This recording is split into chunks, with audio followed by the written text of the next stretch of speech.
Hello everyone and welcome to my coloring corner. Today is Fun Stuff Friday and we've got fun stuff to play with. We are going to be playing with the Faber Castell 100 Eco Pencil Super Soft colored pencils. I'm so excited. I know I'm like a kid in a candy store when it comes to a pack of colored pencils. It's horrible. I know. I'm sorry. No, I'm not.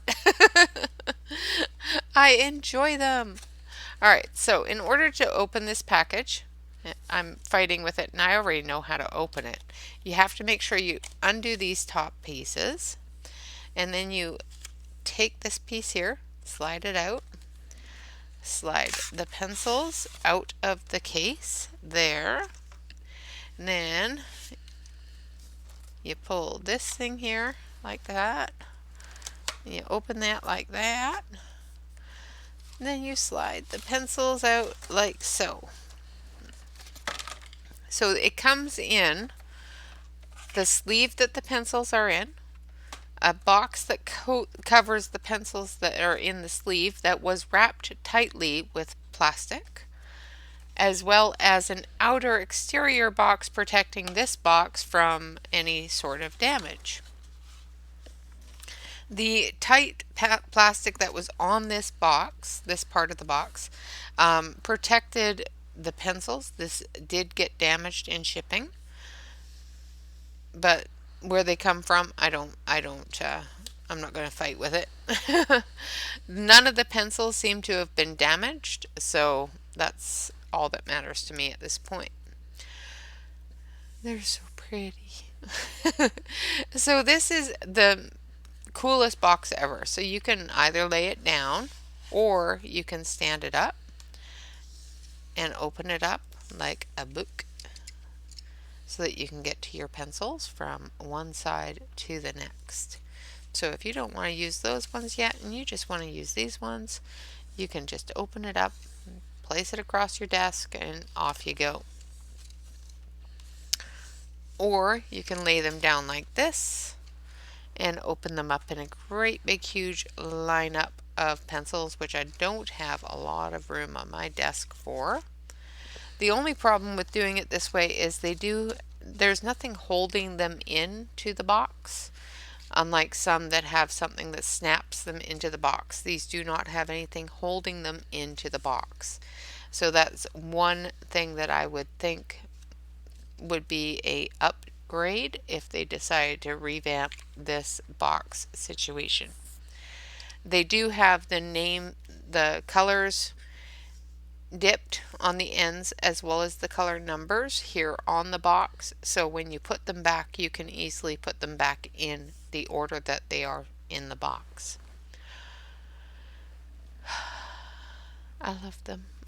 They're so pretty. So I have of course swatched them because that's what I do. I swatch all my pencils, but these ones I have swatched twice.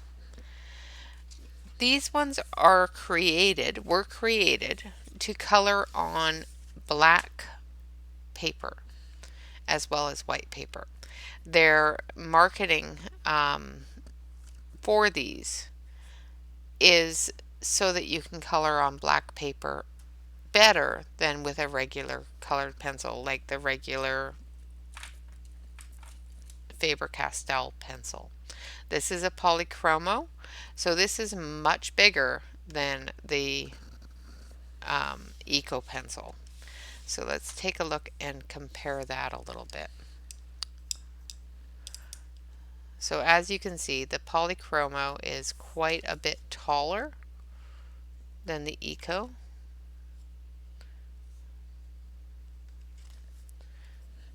And quite a bit wider there.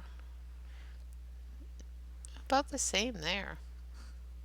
So it looks like their core size could be close to the same. I'll fix that later. It's probably out of order now. But as I was saying, they are marketed so that they can color on black paper. So I have swatched them on black paper. I did not record this swatch because I was just playing with it more than anything else. And here's the swatch on black paper. Isn't it pretty? So we have our white. So let's grab the white from the um, polychromos, and we'll put the white next to it here.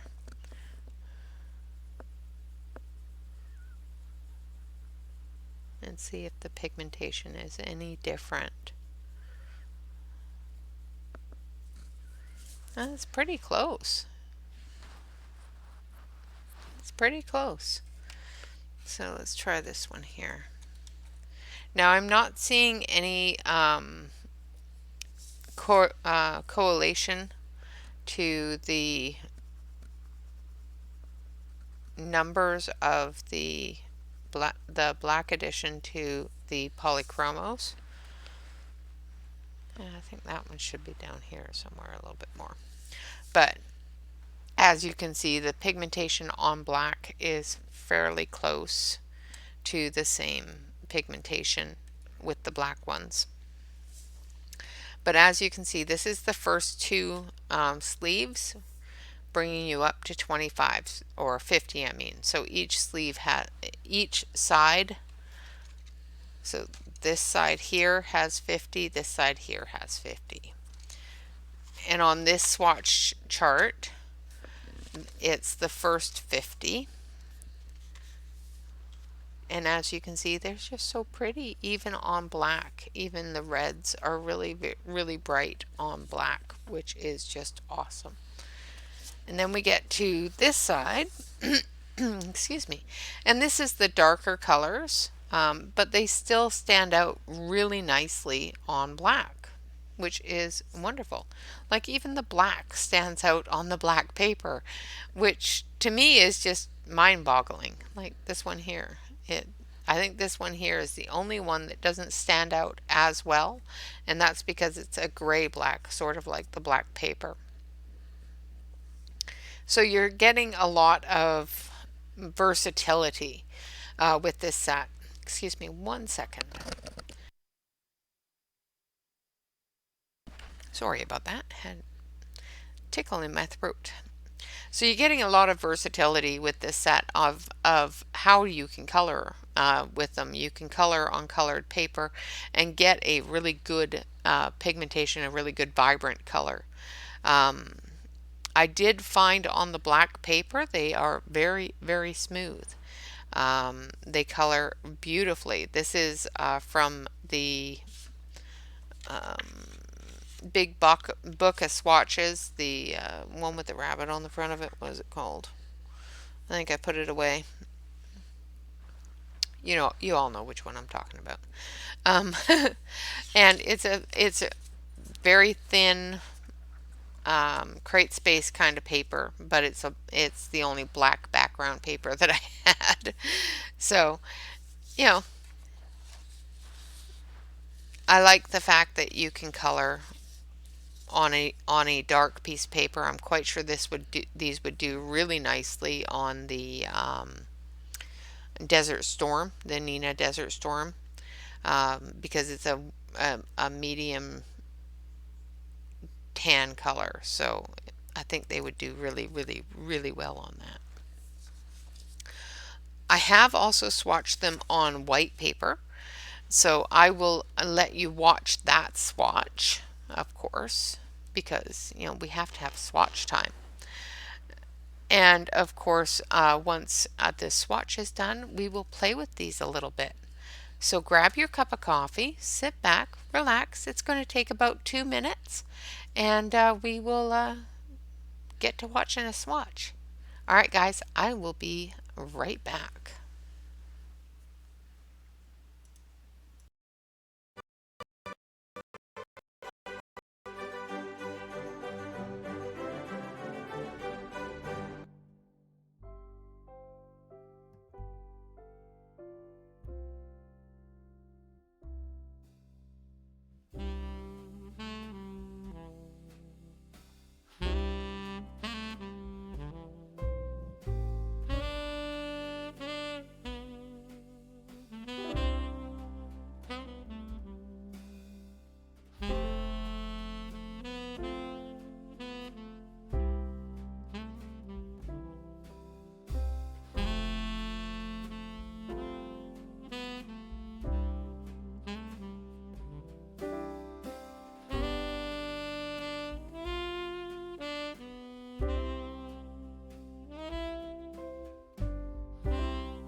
right, guys, see, that wasn't so bad. Oh, I went into the wrong one. Sorry, guys. Meant to go there. All right, so that wasn't so bad. All right, so as you can see, even on white paper, the colors are very vibrant. The odd thing to me was they didn't feel as smooth on my cardstock as they did on the black paper, which was a little strange. I always find that the neons are a harder pencil no matter what, and I felt the same on the black paper compared to the white paper. But there was a couple of different areas where I was expecting it to be very smooth, and it seemed to be a little bit drier, I guess. Not really scratchy, but a little bit drier on my cardstock than it did on the paper. My only thought to that is that my cardstock has more texture than that paper does. So these may be a fantastic tool to use in coloring books that have that lighter paper that has a little bit less tooth so that it flows better on top of it. So let's go over here to the close-up camera. We'll take a closer look at our swatch. So of course we have our white here and our cream colors, our lighter skin tone colors, into our pinks, and then into our reds. Not every set does not have enough red. This only has one true red, maybe two true reds, and an orangey red, and then it's got another red down here. But I don't know what it is with sets and not liking the color red. I'm just not sure. I found that with the polychromos too. There's just not enough red for me. I guess I just prefer a lot more red. And then we go into our peach tones and our light orange colors. So we go from a dark orange to a light orange to an orangey yellow into our yellows and then into our yellow greens. This set has a wonderful selection of greens. We have a really light green here, and then it goes into our medium greens and then our darker greens, our aquatic greens into our aquatic blues, and then into our light blues and darker blues here. And then of course from our blues into our dark purples and our lighter purples, into our red violets, and into our brick burnt red colors. And then we go into some browns. These two here, I'm not quite sure why they're in front of the browns, but I would personally be moving those. And then we go into, it could be because these are more of a vintage tone. They've got that little tiny bit of pink in all of them, all the way up to about here. So it could be because they're that vintage tone, or they're tone correctors for skin tones. Either which way, I would use them all over the place. So they're pretty colors. And then into our light browns, another one of the brick tone browns, which I would move over here. And then into some of our lighter peachier tones as well, which I would move into other areas. This one I would move up into the creams and yellows, and this one here I'd move up into the peachy skin tones. Really light brown, like almost a tan. And then we go into our medium and dark browns and then another tan, so I would move that one as well. Same with this one here. I would move that one around and this one. So there is some layout problems. I wouldn't even say problems. Layout issues with the way that I would set them up. Then we go into our dark grays, into our blue grays, and then into our cool, like our warmer grays, like the ones that have a little bit of brown to them, into our blacks. And then we go into our pastel tones. So we've got a pink, an orange, a yellow, a green, a blue, and a purple in the pastel tones. And then we go into our fluorescent tones, and of course we've got a pink, an orange, a yellow, a green, a blue, and a purple in our neon tones. So all in all, it's a fairly well-rounded set. I would like to see a couple more reds in there, not as many greens. I do feel it is a little green heavy, but even a little blue heavy. Green heavy is not a big deal because those greens can be used in a lot of different places. There's a few blues in here that look like they're really close together that aren't quite necessary. Like these two here, this one here is a couple of shades lower than this one here. So technically I think this one here would be redundant, because this one here you can just use a lighter hand and accomplish this color. Same with these two here. This one here is a little redundant. One of them is a little redundant. You can use a lighter hand and make a color the same as either one of those, either a lighter or a darker hand on either one. So if you were to replace just those two colors for reds, it would give the red area a little bit more balance, is what I'm saying. I'm not saying that those are horrible colors, and I will use them. I'm just saying if you replace those two colors with a nice set of a couple of reds, it would have balanced out that set a little bit better. All right, so let's test them. We got to test. Let's play. So they are the full set is created for the Brazil market. So I'm going to grab a couple of pencils here. I'm going to stand them up so I can grab a yellow, a red, and a blue. So let's flip it over so I can see what colors I'm grabbing. So I need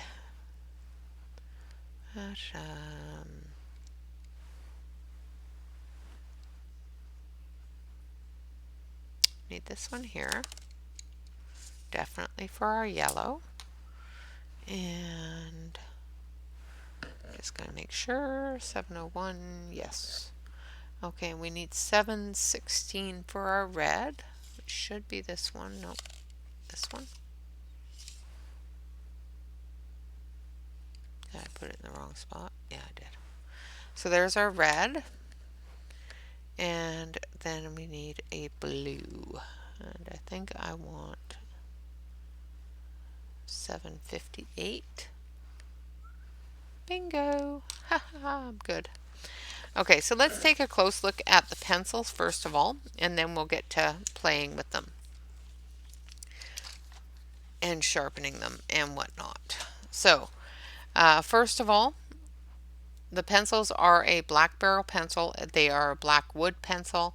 They come pre-sharpened, but the sharpen is not complete. Like it's not a full sharpen. It's kind of flat when it gets to you. They are dipped on the end, and their end dip is pretty close to the color of your lead, which is great. Of course, it's got the Faber Castell stamp.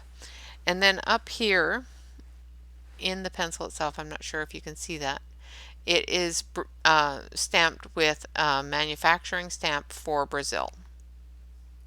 Basically, it's a custom stamp for Brazil. I do believe. That's my assumption on what it is. So let's give these babies a sharpen and see how well they sharpen. Now, as you know, I really like my pencils quite sharp. So I'm going to sharpen them that way to begin with.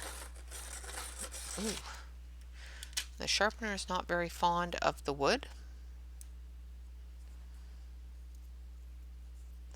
And was a little bit hard to turn. Maybe one of those pencils that requires an electric sharpener. I did find that with the Black Widows as well, that the sharpener didn't like the black wood very much. Alright, So far I've been able to get a good sharp point on the red and the yellow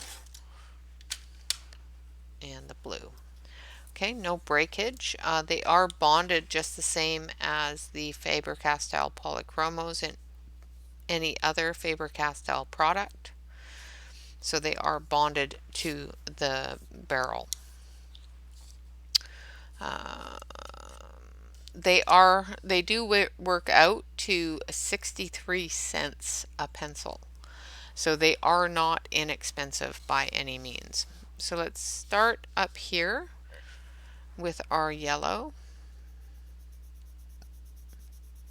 And I'm not going to put down a black layer because I found that when I put down the layer of the pen, the water was picking up the pen instead of the pencil and just making a mess. And I'm just doing a very light layer back and forth.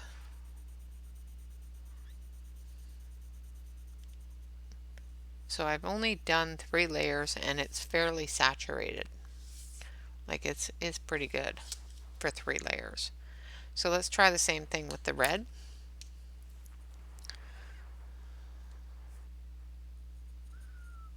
I'm just going to do the around the edge first. Alright, so I'm just going over it lightly.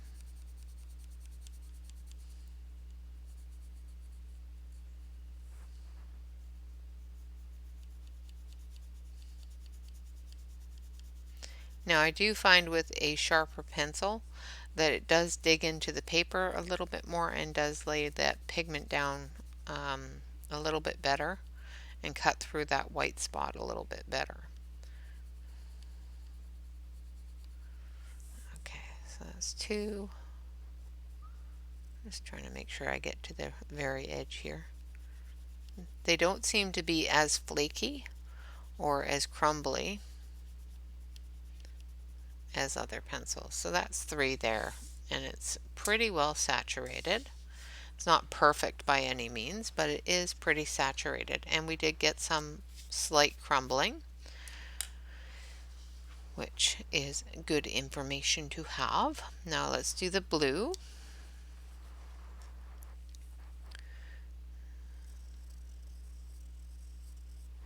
I'm actually going to take the circle off for this one because I found that I was having to put too much pressure to get into the circle areas.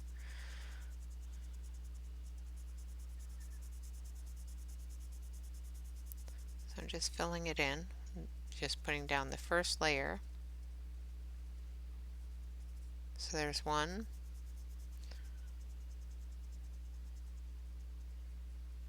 Just going to do that area. There we go.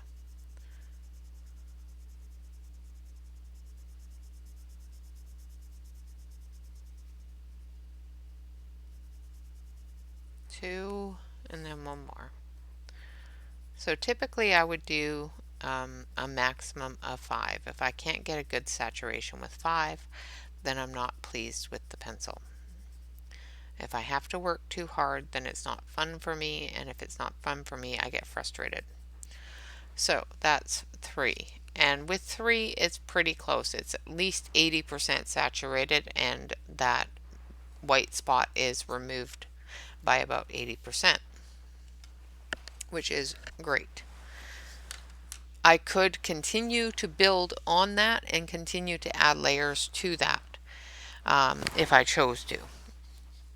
Now let's check it for water resistance. So I'm not going to scrub this. I'm just going to go over it with my pen to see if they move. Not an inch. Not even a little bit. They didn't even blend. That's how little they move with water. Of course, if I scrub them, they might. I might be able to scrub the heck out of them and pick up that water, or pick up that pigment, or put down enough water that it breaks down that pigment.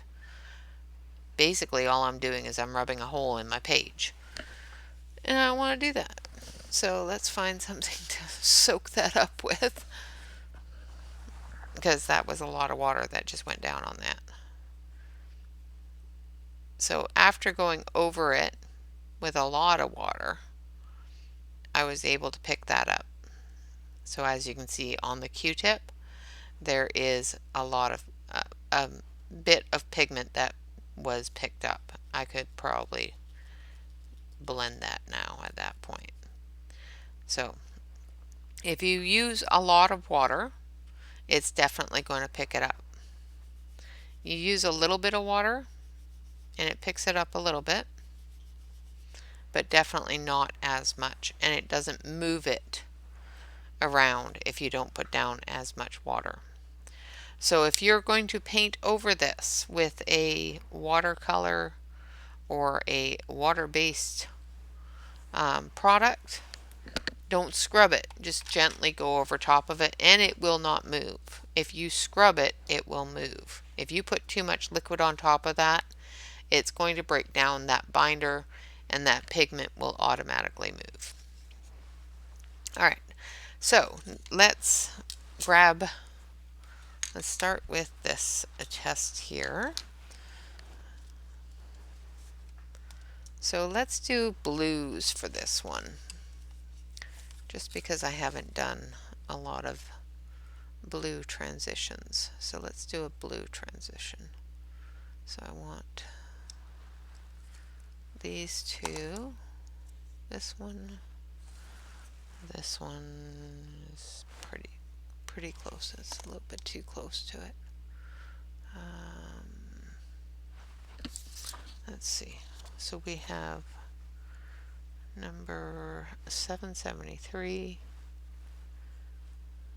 736, and 720. So that might be the best one. 720 and 736. Alright.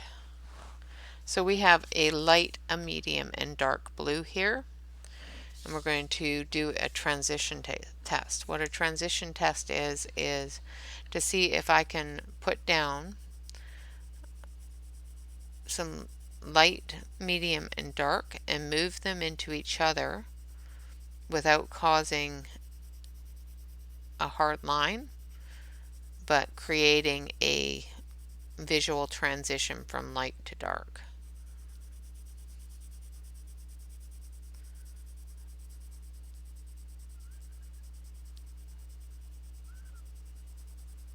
There we have our 5 layers. Now for our medium, I do leave a tail for the medium or the dark to grab into.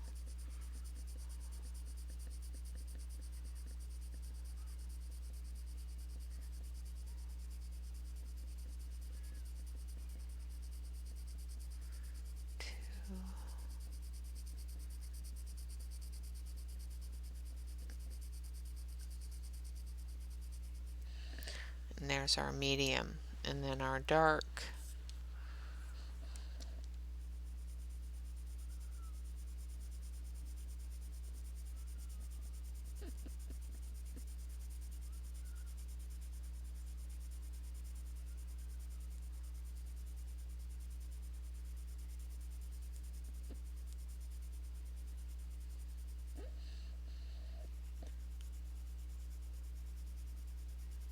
And go over that medium and the light one more time too.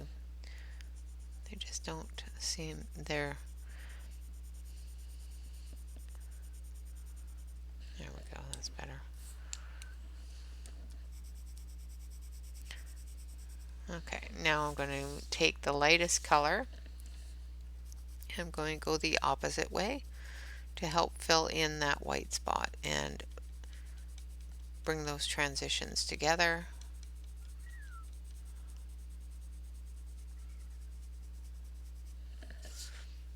Okay, so it did do a seamless transition, so it does go light, medium, and dark, but it's not as visual as, say, the yellow that I did yesterday. for the Ram Refined. So we're going to take our blender pencil and see if this will eliminate that white spot. I'm using the Derwent blender pencil, which is an oil-based pencil, because I'm not positive on whether these are an oil-based pencil or a wax-based pencil. So if I can get them to move around a good amount with the oil-based pencil, and they're not moving a lot with the oil-based blender. So let's try the wax-based blender and see. Okay, so they are definitely wax base by the feel of the blender moving across it and how much the blender moves it. However, the Caran d'Ache blender can be used on everything and it moves it quite well and burnishes it quite well.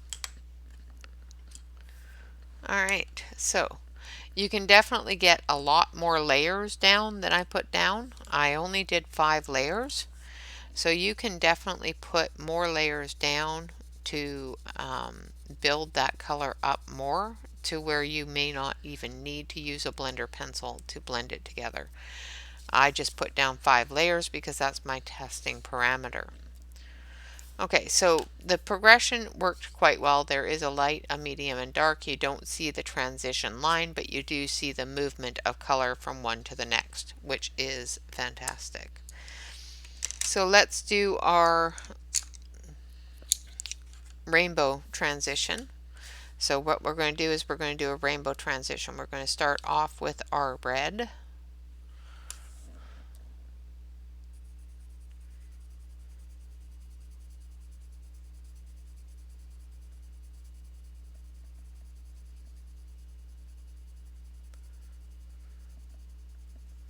Just getting down a layer of the color. And then we're going to move into our yellow.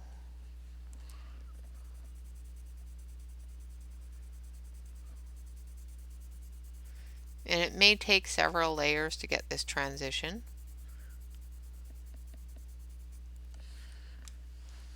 And then into our blue.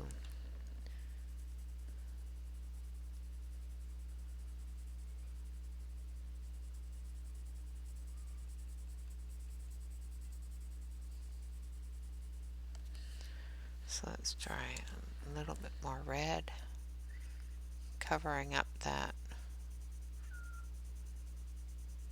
white spot. And then our yellow. So this is our second layer.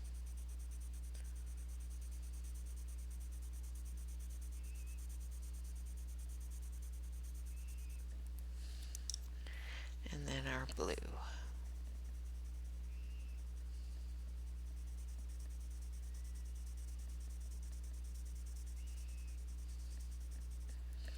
So that's 2 layers. Now we're going to do a third. And you don't have to do it this way. I'm just showing the differences between building the color on one spot and then adding another color and then building those colors all together along the way.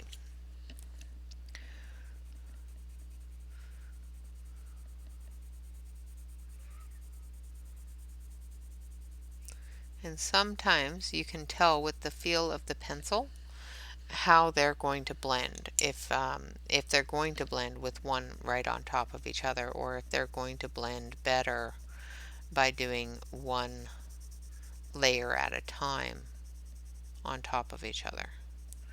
These definitely feel like they are doing much better with one layer at a time and putting those colors in between the layers.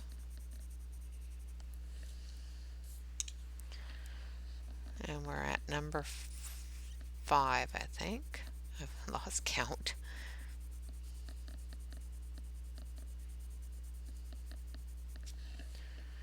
And then the blue.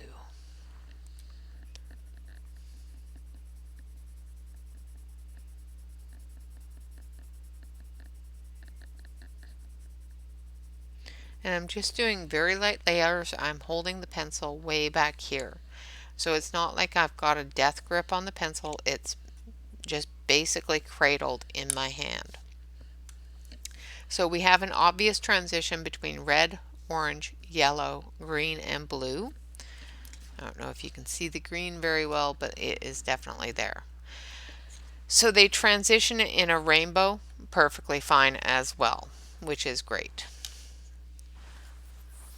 All right, so there is our 3-color transition from light, medium, and dark, as well as our rainbow transition between red, yellow, and blue, creating orange and green.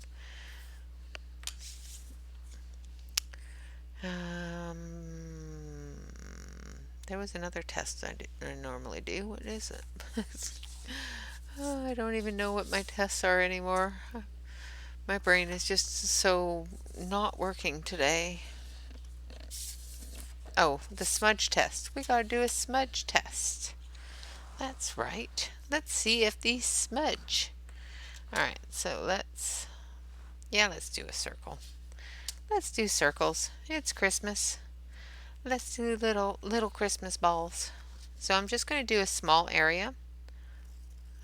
So I'm just going to do a circle and a circle and a circle.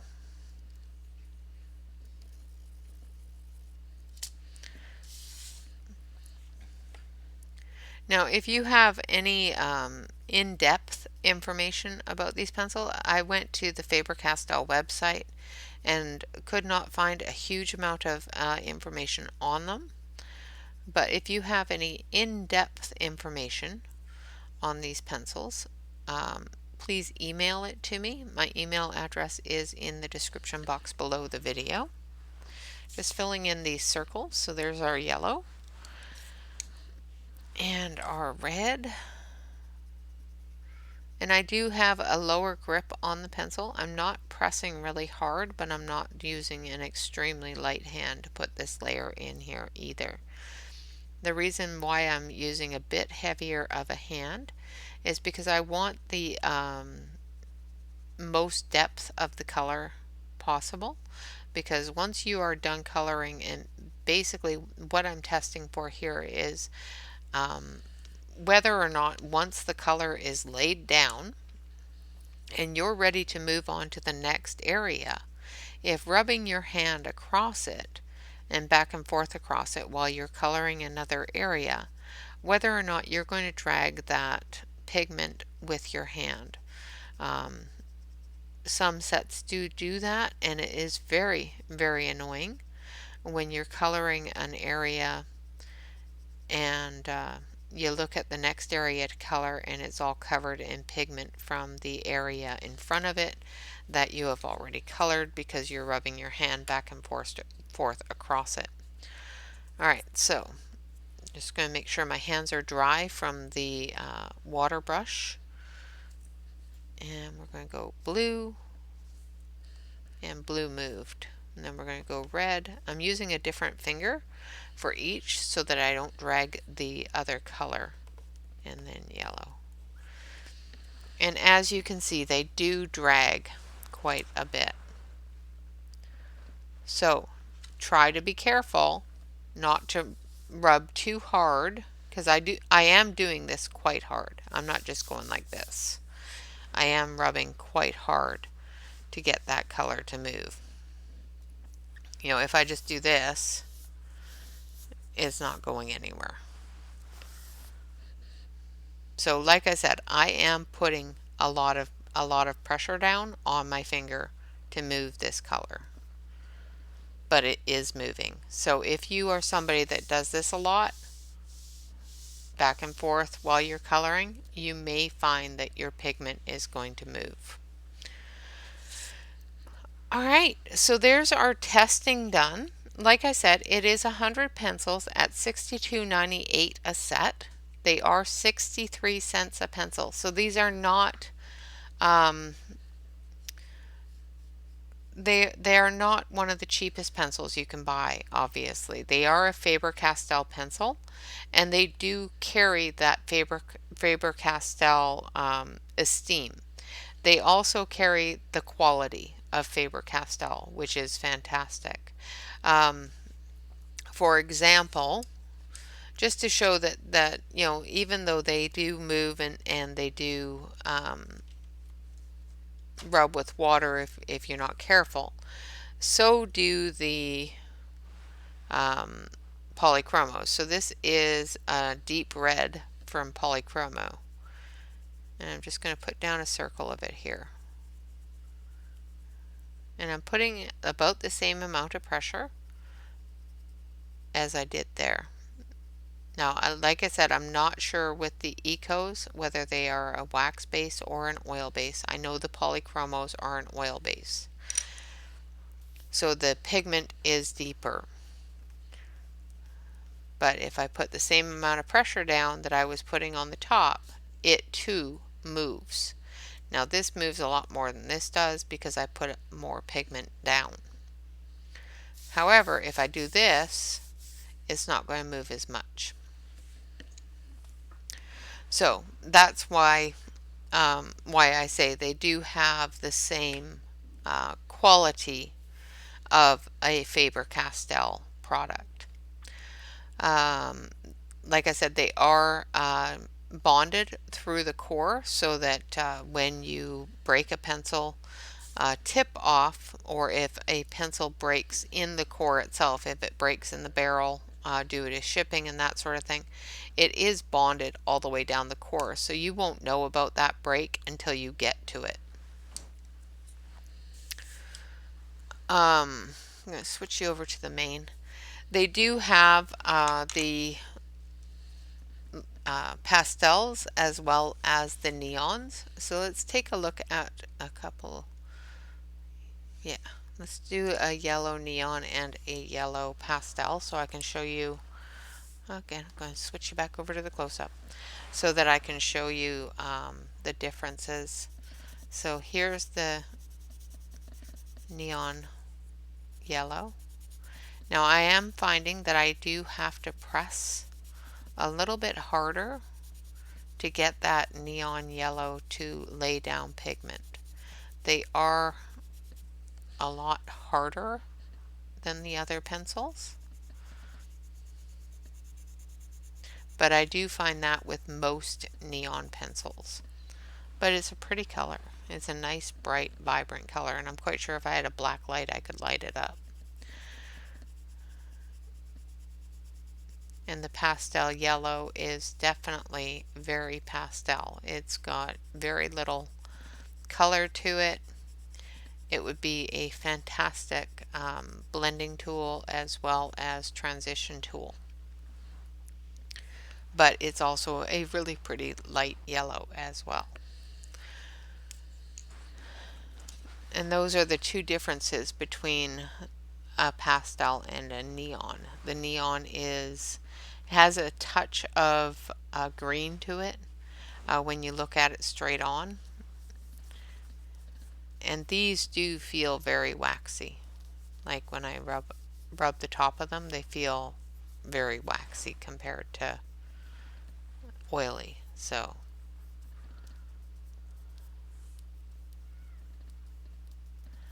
I believe they may be a wax base by the feel of them, but I can't guarantee that. Like I said, I have not been able to find on the Faber Castell site any particular information on their formulation. Yeah, so all in all, they're a wonderful set of pencils. They have a lot of different colors. Like I said, I'm pining for a little bit more red in the set. I'm going to zoom you down here a little bit closer so you can actually see a little bit better. There we go.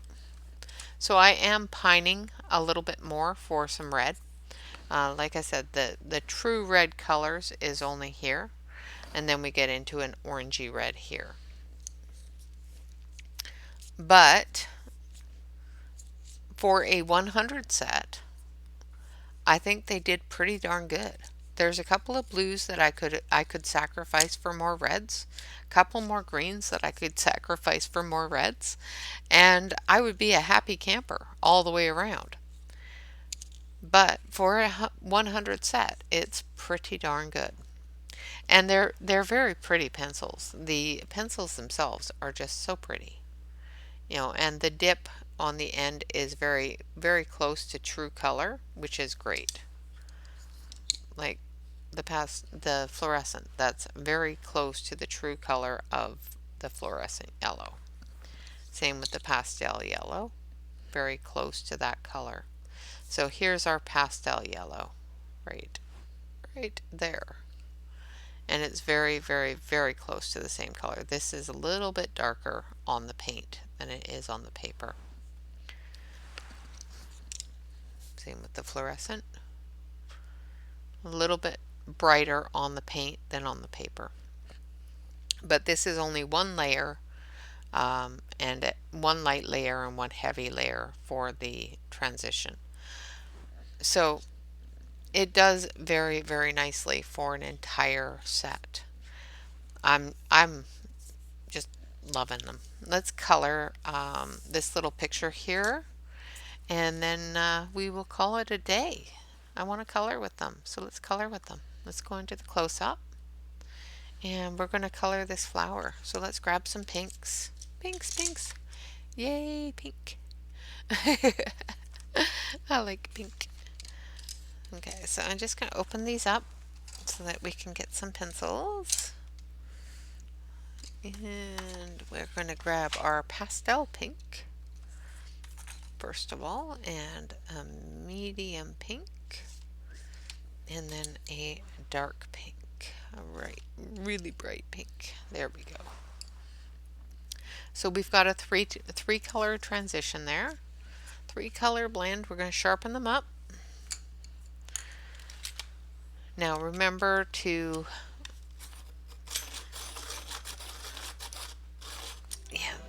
this sharpener does not like that black wood. And my train just really, really wants to be loud today. Holy crud. Don't think that was necessary.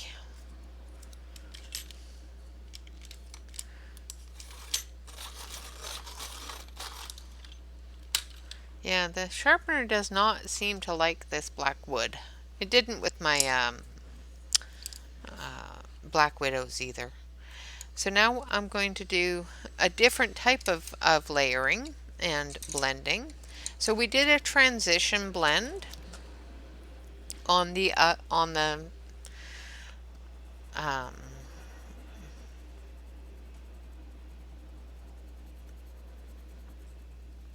on the back of the page.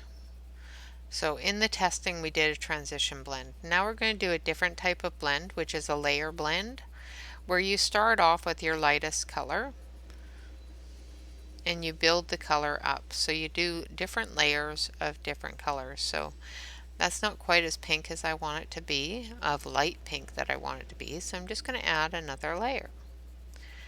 You can do this with all sorts of pencils. You don't have to do this with just oil pencils. You can do this with wax pencils.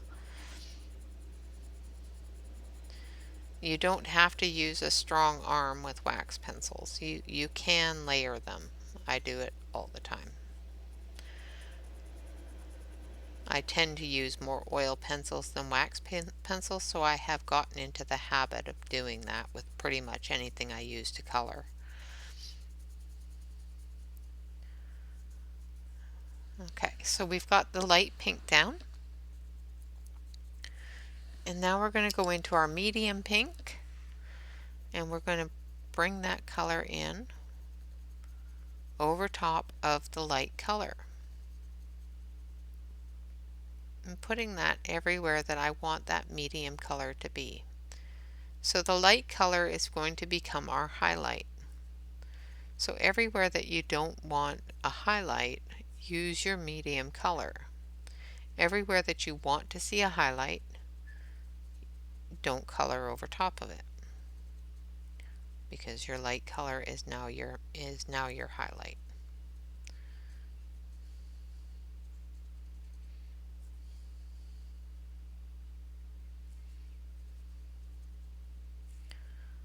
Just layering that pink to the point where I want it to be, getting that color nice and saturated everywhere I want it to be. Now, if only the camera would pick it up, that'd be really cool. I don't know why my camera does this to me some days. Some days it just says, nope, I'm not going to show it. I might switch over to the other camera just so you can see a little bit better. Let's do that. Let's go back over here. There you go. I'm going to just zoom you in a little more. Now this camera doesn't like being too close, so it might be as close as I can get.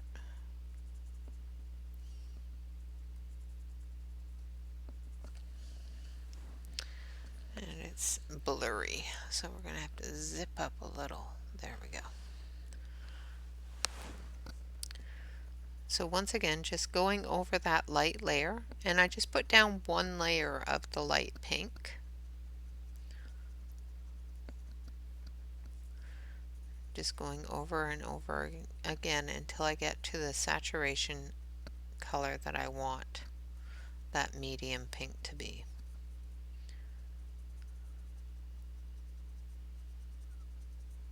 Going into all of those areas that I want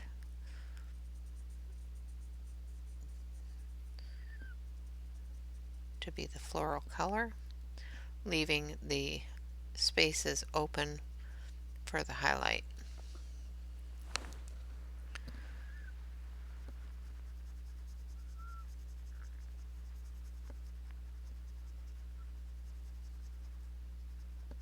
Like so.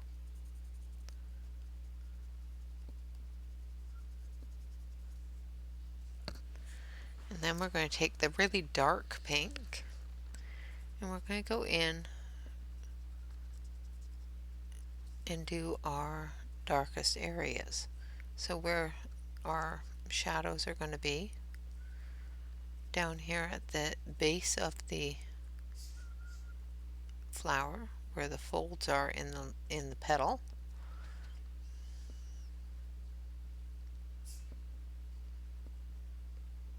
And where the petals overlap.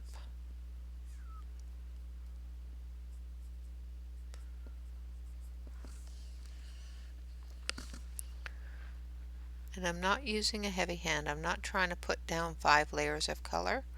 I'm just trying to put down each layer individually to get to a point of the color that I want it to be.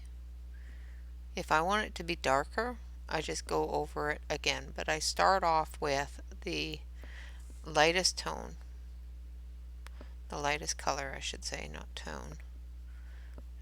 Build up into the middle, the medium color, and then again into the dark, so that you can build up that transition.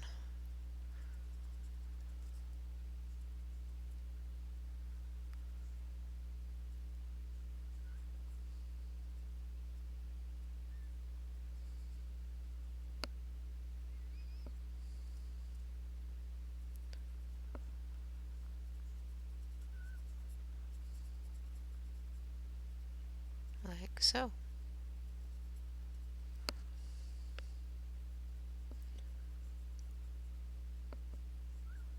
I think they work really nice.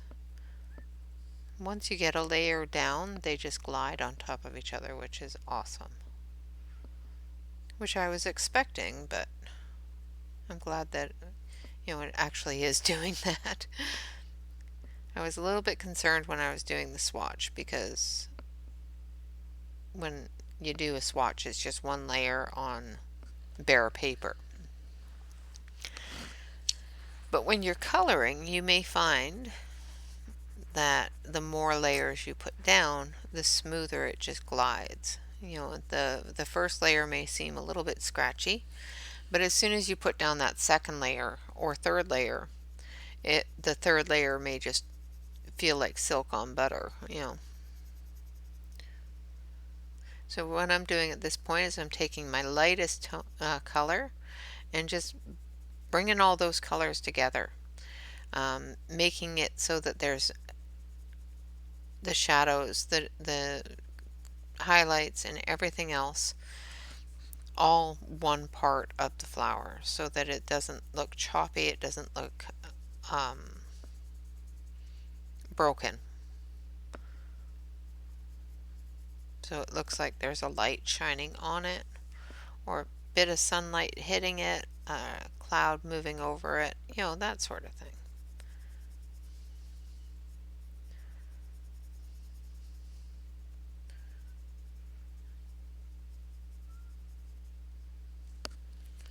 And there we have our pretty little flower. I think that blend is just so pretty. What a nice blend of colors. I'm going to have to write that down.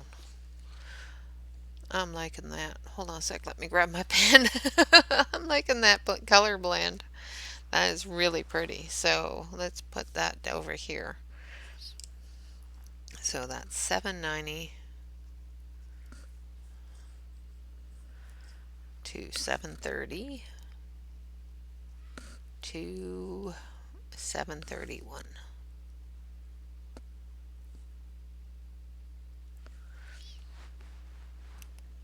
That's really pretty. I like that. Oh, I'm having fun playing. Okay, so I'd like to do another flower with that. That's really pretty. Let's do that again. Yep, I want to do it again. So these are the underside of flowers. So when you're doing the underside of flowers, you have a lot more shadow because of the upper side of the flowers is overlapping it. You don't have as much white areas or light hitting it, especially in the back here. But even the areas that do have light hitting it, you have a shadow on the front of it from this flower petal here, and in the back from these ones here. So when you do your dark colors, remember that because you're not needing to leave as much white space as you're thinking you do to make sure that you have those highlights, because you're working with shadows at this point. Make sure that you maintain your shadow.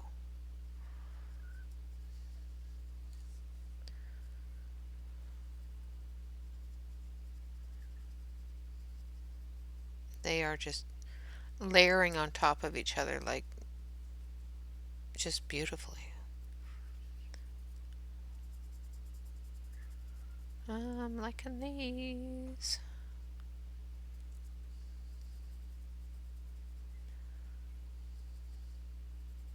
I don't think I would be very happy or very satisfied with a 32 set or 36 set or whatever it was. I would still be yearning for more colors. Alright, now we're going to take our dark and we're going to do our shadow areas.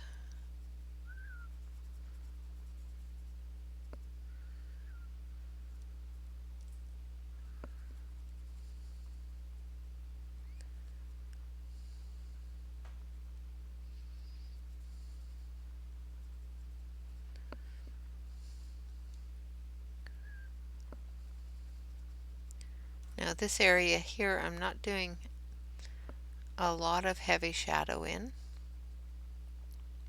but I've got the medium color taking up the entirety of the petal because of this one's shadow behind it.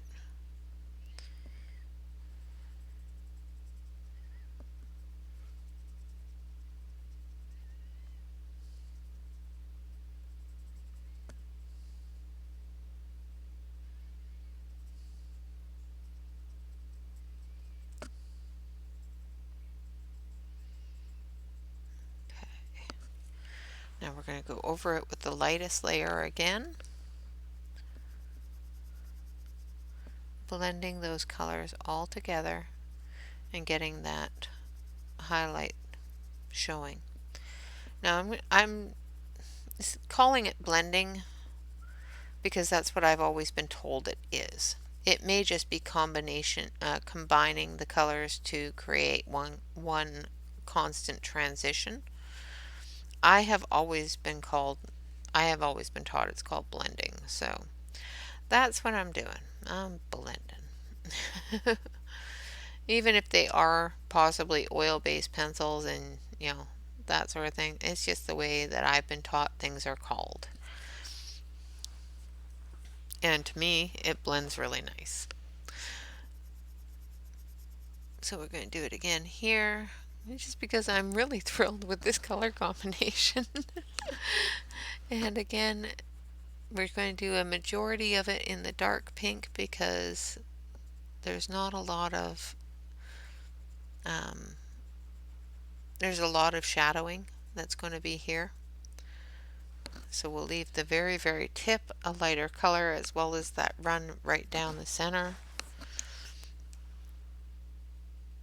But everything in the back and the sides here are going to be shadowed. So it doesn't require to be that darker color of the shadowing, but it needs to be a different color than the lightest tone that we use, the lightest color that we've used. And then we're going to blend it all together.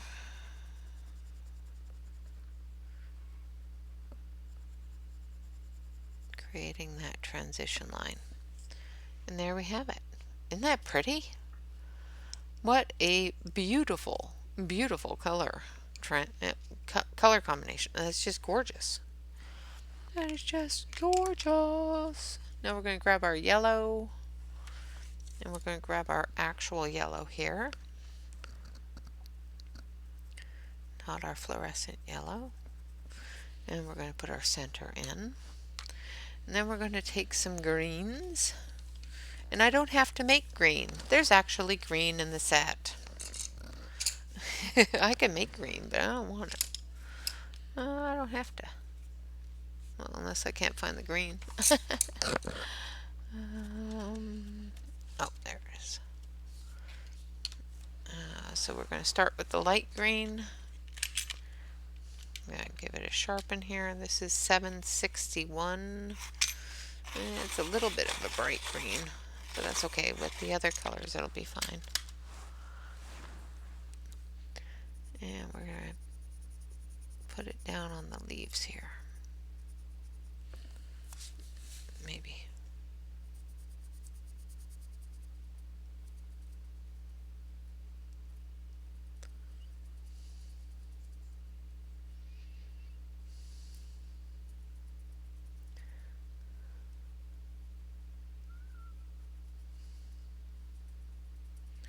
The leaves are so small. It's hard to do a lot of transition with it, but we will get at least a 2-color blend on it.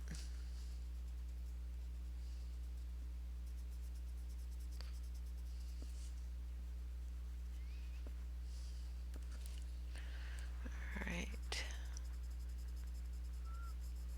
And I'm just putting down a light layer, getting it coated.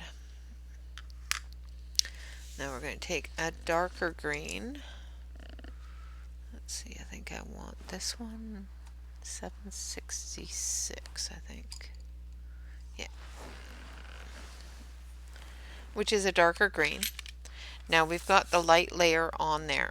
And with the darker green layer, I'm just going to close this so that we can see what we're doing. With the darker green, I'm not going to put a medium green on there because it's a very, very small area, and with an extremely small area like that, building up color is quite difficult. So I'm going to use pressure to build that color, to put in different ranges of color in there. So right down the center of the leaf, and anywhere that I've got a heavy shadow area, I'm pressing harder. Anywhere that I want it to be a medium type of green, I'm not pressing as hard. We'll also correct any overage, any areas that I may have pressed too hard and made it too dark with the lighter green that we're going to lay down on top. So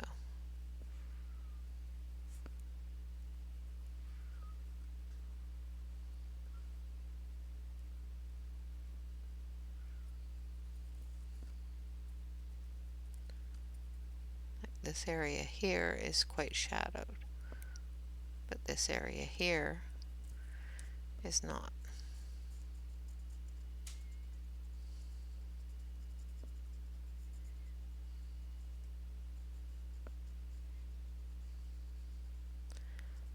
That leaf is curved, and these have a big shadow from the flower, from the curvature of the plant area there, and of course down the stem.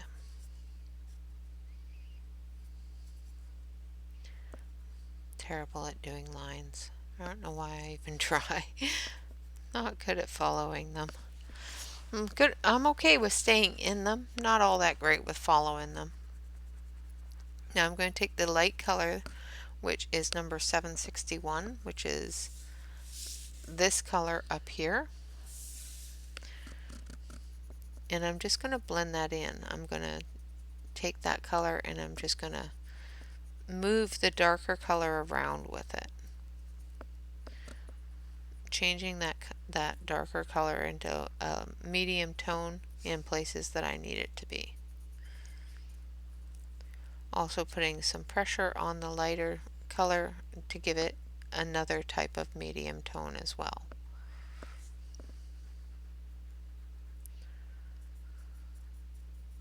So the great thing about colored pencils is you can vary the color saturation with your pressure, how heavy your hand is, how much pigment you lay down, or B, just by putting down more and more and more and more layers on top of each other, combining those colors into a different color. And there we have our first little area there. Now I do know we have the red out, so let's do the ladybug here as well. I'm going to take the blue. I think I want this blue. I'm going to take the blue and I'm going to put the blue in the shadow areas.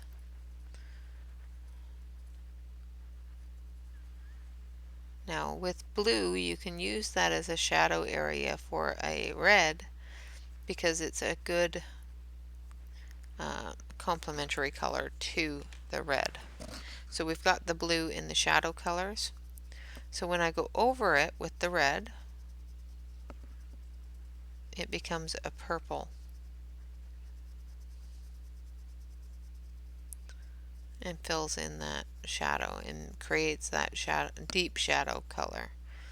Now you can also accomplish this with a lighter shadow by using a darker red. I had the blue out, so might as well use it, right? So there we have our ladybug as well. I'll of course finish up the rest of them at another time because I have gone over my normal 1 hour allotted timing for these types of videos. So as you can see, it's an absolutely gorgeous, gorgeous color combination. I am quite impressed with it. I'm really impressed with the fact that I don't have any issues moving those colors together and getting a good movement of color. What I mean by movement is flow. So this color here, the dark color, flows into the medium color, which flows into the light color. It doesn't, oh, there's dark, oh, there's medium, oh, there's light. It's not a hard bang, bang, bang kind of color combination, which is fantastic. It's it's an ombre kind of combination, and you know, it makes things very, very, very nice. I just don't use that word very often, so. But the transition between light, medium, and dark in doing it layered like this gives you the ability to maintain your light source very easily and without using white, which makes it pretty. Alright guys, thank you all very much for watching. I hope you have enjoyed the first impressions of the Faber Castell Super Soft 100 black barreled black color on black paper colored pencils. Where did I do with the black paper? There it is. You know, they do color very nicely on black paper as well. I don't have any pictures on black paper that I could quickly do to show you what it looks like on black paper, but perhaps in the new year. I know I've got a couple of Edwina McNeely, whatever, Edwina um, coloring books, and I will color on one of her black pages with them and see how that goes. Alright guys, like I said, the final little bits, super saturated, they move with water. Lightly gone over, they do not. Hard pressure, they move with rubbing. So if you're going to use a hard pressure or go over something multiple times, either seal it first by going over it with your blending stick or turn your page. Or just don't go over top of it. You know, go over it with a blending stick or something and completely burnish it to your page so that it is not something that has the, make sure that the pigment isn't loose enough for it to be moving around like that. So a end-to-end transition, it does very, very nicely from light, medium, and dark. A rainbow transition, it does very nicely from red, orange, yellow, green to blue. You know, so of course from blue into yellow makes green, from red into yellow makes orange, and it did that very well. They do blend with the Caran d'Ache blending pencil. They do not blend very well with the Derwent blending pencil. So I keep on going back and forth on this. You know, they layer like a oil-based pencil, but when you get those layers built up on them, without even going over them with your blending pencil, they feel like a wax pencil. So, not quite sure what the composition is, unfortunately. They are, like I said, 100 pencils for $62.98 on Amazon, and they are 63 cents a pencil. So they are definitely a little high for the budget price, for what we consider to be a budget set of pencils price. And they're short a few pencils for those budget pencil levels. If it had a full 120 at that price, it might bring it down to that budget pencil level. Definitely not at the Caran d'Ache level or the Faber Castell Polychromo level, but still up there a little bit. Alright guys, I hope you have enjoyed this first impressions. I hope I have given you enough information to make an informed decision on whether or not you want to purchase these pencils. Of course, I will leave you links to the ones that I purchased in the description below the video. They will be affiliate links, so every time you use one and actually purchase an item from your purchasing abilities, it will give me a small commission, of course, at no cost to you,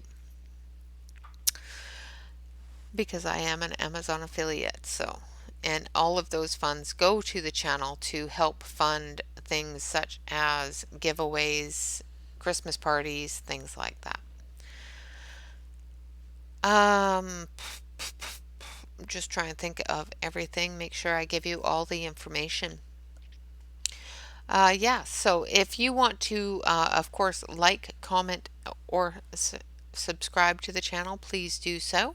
Of course, that is the best way possible to support the channel, is to hit that like button, because it tells me whether or not I'm doing things right or wrong. It gives me that information of, you know, these videos aren't appreciated by my community, so it gives me a better understanding of what I need to put out and what I don't. If you want to financially assist the channel, you can definitely do so by hitting that join button below the video. That gives you the ability to join my memberships. It tells you all about the tiers and the different perks available per tier. If you want to join me over on Facebook, definitely do so. Just fill out the application form on the Facebook group so that we can get you in as quickly as possible. Other than that, guys, always remember to relax, color, and stay safe. Thank you all so much for watching. I hope you have a fantastic weekend. And of course, I will see you again tomorrow for our Saturday color and chat. Until then, bye bye for now.